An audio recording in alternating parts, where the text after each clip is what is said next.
Um.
Oh my God! First of all, I said that I just said it went too far.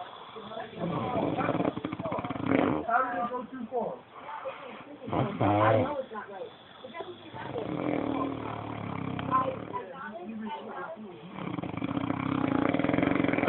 Phenomenal.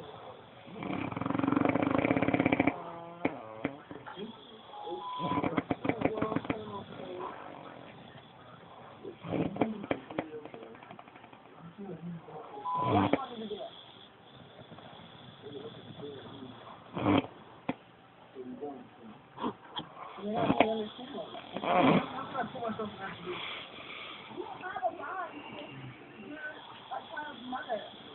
But I'm telling you, everyone else is not with the person. They don't go out and cheat on the person they're with now because they have a bond.